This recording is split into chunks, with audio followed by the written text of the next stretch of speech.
This is a DLC fighter. They were introduced after the game has been released, and they can sometimes be joining a gaming environment that accepts the new character with open arms. Or the character can possibly break the meta, or sometimes they never even really were good enough to compete either. The DLC character in fighting games has gone as far back as time, but in a way, the DLC fighter tends to overlap with another type of fighter that is commonly introduced in fighting games.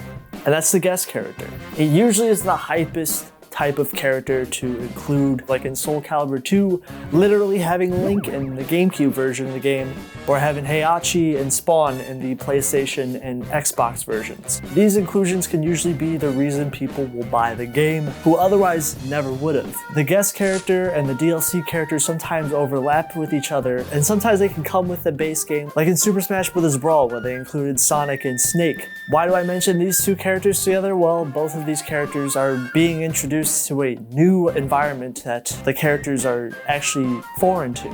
A guest character usually has to have their moveset specifically made to fit a game's engine, and they might be a completely foreign idea to the meta. While a DLC fighter is being inserted into an environment that is probably going to allow them to adapt a lot easier, and I feel the guest character can be the hardest characters to balance for that reason. You can add a bunch of, safe DLC fighters that you know are going to fit the game's existing meta. If you look at Smash 4, look at characters like Roy, Lucas, and Mewtwo, who are all veterans of previous Smash games, especially compared to the newcomers like Bayonetta and Cloud, who were invited onto Smash 4's roster later on. And they're technically DLC fighters who are also guest characters, so they can overlap with each other. Because they're third parties, it means crafting a moveset for them is a little bit more taxing, a little bit more of a roll of the dice, and because you have no idea how unique their mechanics are going to transfer over to the actual game, really anything can happen when you're making this type of character. You really don't know. This is Smash Ultimate.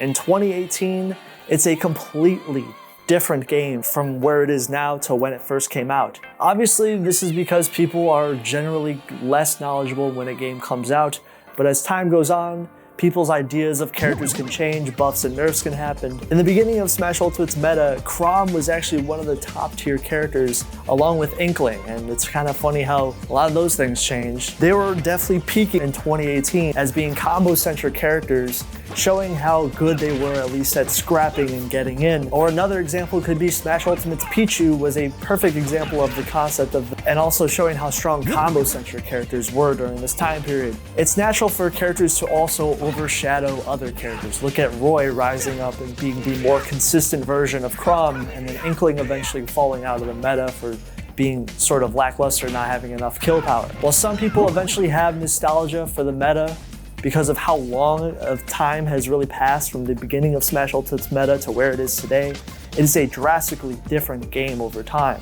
and it shows how DLC has really affected things. Smash Ultimate's DLC characters were the true rising stars of the meta, and you can't really talk about the modern Ultimate engine and the way things are without mentioning these characters. This isn't even the only time characters like this have completely changed the game's meta. If we compare it to Smash 4, baby. I definitely feel like Smash 4 made the bigger mistakes with less DLC fighters, so that should be noted. Smash Ultimate had more DLC fighters, and I would say it's a bit more balanced than what Smash 4 eventually became. Smash 4's top tiers are some of the best characters in Smash, and combo systems definitely put themselves above the rest of the pack, even having broken moves and having discussions of even banning these characters. Looking at you, Cloud and Bayonetta. Smash 4's early DLC fighters were actually not that good. It was the exact opposite of what things became later on. Mewtwo, for example, he would become a top tier character through balance patches, but early in Smash 4's meta, he wasn't that good. Roy was also pretty mediocre in Smash 4, and Lucas wasn't seen as a top level character either. And while some were saying when Ryu came out and even Corrin, this is the beginning of Smash 4 starting to add characters that were definitely pretty good. Those who remember the pre-patch Corrin down special, oh my god, I love bringing it up because it is so jank. A lot of Smash 4 players actually spoke fondly of the more bare bones meta when the game was without a lot of these DLC fighters. The real top tiers weren't even introduced yet, and the best character in the game was Diddy Kong and Sheik because they weren't getting overshadowed by, Bayonetta and Cloud. It was honestly a little bit more nostalgic before they introduced those two characters. Cloud and Bayonetta essentially kicked the door down on the forefront of Smash 4's meta, and Cloud became very infamous for his up air strings. It's just easy bread and butter moveset. I'm not gonna lie, even I mained him, everyone mained him.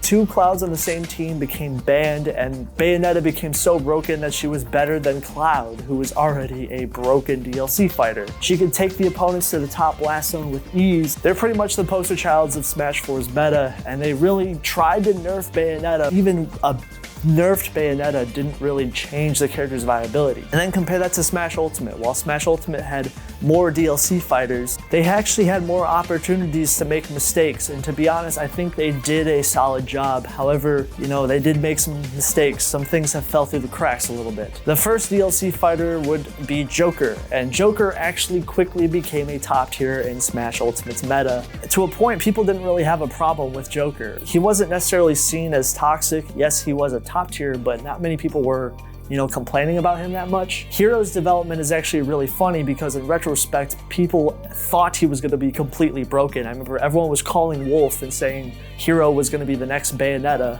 That obviously was far from the truth. We got bamboozled in a way.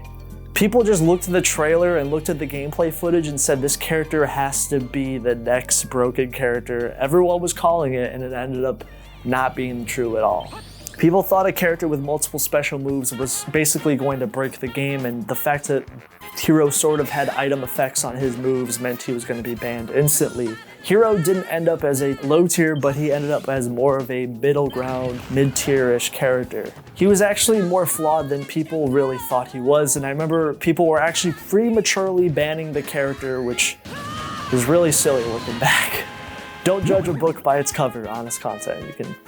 I didn't make that phrase up, but it's true. Banjo wasn't really seen as a strong character either when he first came out in the meta, as commonly seen in the lower tiers of the tier list. However, people think his character has a lot more potential, and he's rather technical too.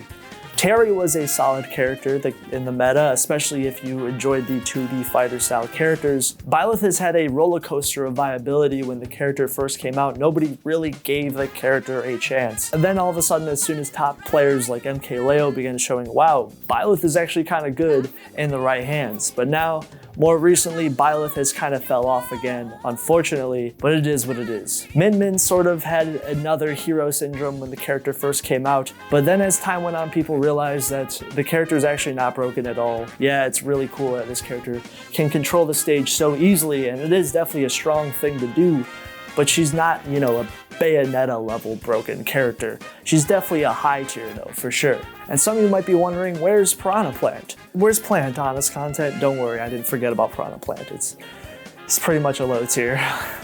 I wanted Toad, I don't like Piranha Plant, I'm sorry. The final 5 DLC characters were actually Smash Ultimate's most prominent meta threats, or at least most of them are. The characters in Wave 1 were actually pretty honest characters, aha, pun intended, compared to Wave 2, where most of the characters ended up becoming what the top level characters in Ultimate would end up being. Steve, we don't really need a rundown on Steve. Steve basically became a #1 character as of right now, and if you've been living under a rock, Steve is a character who is really good at controlling the stage, as he has block placements, and if the Steve main is really good, he can do a lot of advanced techniques that no other character could ever do in Smash. Escape out of hit stun, and just overall Steve being Steve. His ability to not only be strong offensively with his diamond weapons, even being a defensive threat with his ability to control the stage with his block placements and block out approaches in camp. Many people consider Steve to be at least a whole tier above the rest of the cast. It really shows the start of the DLC power creep. Yes, he's the best character in the game as of right now, we all know. But yeah, he's Steve. Sephiroth was another high-tier DLC character. While he's nowhere near from being broken or anything, he is shown to have been a strong character in the right hands. He definitely has usage in the meta right now. He's a little bit more of a glass cannon as he is a lightweight, but definitely a strong character who's a high tier. Pyra and Mithra became top-tier characters overnight, and they pretty much shot all the way up to the top of the tier list, being right behind Steve at 2nd place.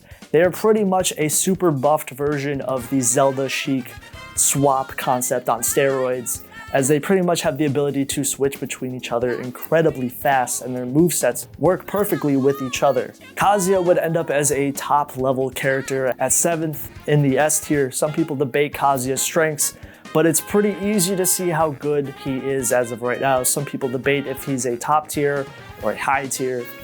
Either way, he's still another insane DLC character, and his playstyle is really technical and deep. He has a crazy amount of moves. Just look at this list. Sora actually ended up being a rather honest character out of the DLC characters. Still ended up in the A tier, as he's actually known for being pretty strong. So even Sora, he's not super busted, but he's pretty decent. I'm sure you guys are sensing a pattern. The point of this section was to prove how the DLC characters are normally a step above the rest of the cast. Sometimes that can literally be because the character's viability. Like, look at Steve. He can actually walk around and use his tilt attacks. This isn't something normal that a character does in Smash. Not just that, but he has the ability to craft and create more powerful moves, build blocks to control neutral, and even has moves that can, do this. Look, Kazuya has a massive amount of moves. Terry has the ability to use his supers. Even lesser examples like Banjo's wing mechanic. A lot of these sort of interesting mechanics that they keep adding to these characters sometimes is the reason why they become broken, and it's hard to balance. I understand why they create these things from a marketing standpoint. It's to make the character stand out, but it sometimes becomes a negative and competitive because of DLC power creep. It's like a faucet knob being turned on too high. And look at Smash 4 Bayonetta. Her mechanic was the ability to combo in the air with her special moves, and those things easily made her busted overnight. The point of what I'm trying to say here is the marketing point behind each DLC character is fine. I like these characters being more original and having actual aspects from their own games to make them stand out. However, these problems sometimes make them kind of broken in Smash. Especially when Smash Ultimate's roster is really close-knit. I feel like it takes a little bit of here and there just to push a character to the edge because of how equal a lot of these characters are to each other.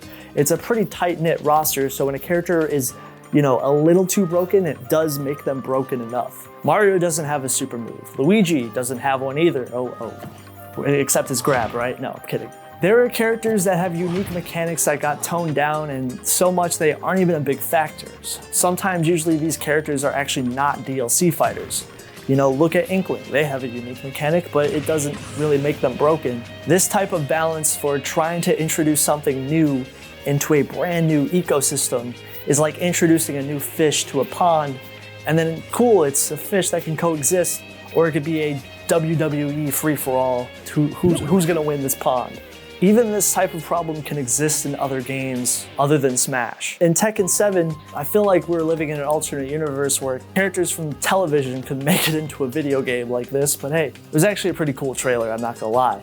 Now, Negan actually didn't become a top tier character in Tekken 7. A better example of a broken DLC character would actually be Leroy, for example, or even more of a perfect example, Akuma. Yes, Street Fighter's own Akuma was a very strong character in Tekken 7. Akuma had tools that no other character in the game had, and sound familiar, right? His ability to rack up damage was in a league of its own, and he had his own kind of unique concepts that made him a top tier character capable of winning multiple tournaments. In a way, he wasn't the best character in the game, but many people thought he was too cheap. And speaking of Street Fighter, when Luke became an incredible top level threat before he was introduced in Street Fighter 6. The reason being is he had several tools that completely broke the balance of how his anti-fireball tools would work in the game as he bypasses them. And then he has his own V trigger that would force situations from anywhere on the screen, his ability to checkmate any situation with his damage capability, which was insane. And this was coming from a standpoint where you definitely were seeing him a lot in tournament. Luke was added to be a taste of what was coming next in the Street Fighter franchise, and then he ended up becoming a top tier in a game he sort of was just visiting, which is kind of funny. I mean, he's literally an advertisement for the next game, and he broke the last game.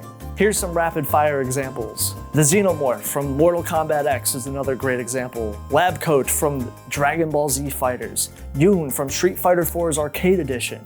Virgil, where Virgil is actually not a DLC character, well, he was introduced in Ultimate Marvel vs. Capcom 3, and he was so broken that even I mained him. Yeah, if I'm able to main a character in this game, that means he's probably insanely broken because I suck at this game.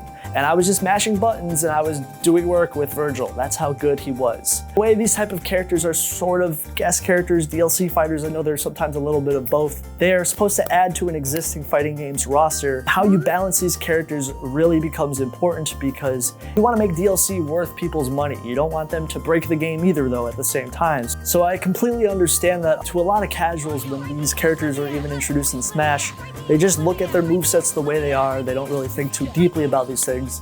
And I completely understand that. But these things end up affecting the competitive communities pretty deeply. It's like their pond is getting invaded. I know that's kind of a corny analogy, but I think it's the best way to describe these characters at times. Because when Bayonetta was announced for Smash 4, her reaction was completely different when the competitive meta for her later developed. They had to deal with her when she became the best in the game. So either way, I completely understand that there's ways that a lot of devs want to respect the fans and also the original IP at the same time, but sometimes things can slip through the cracks, especially when a character gets a brand new mechanic. In a way, adding DLC characters, guest characters, anything to a fighting game, it can be a balancing act. Thank you guys for watching the video. There is a Patreon down below if you guys want to get videos early. You get access to the Honest Content Discord. Also, I have an album, Zach Honest Sapphire. Stream it down below. Thank you so much for watching this video. Seriously, it means the world to me. All right, take care.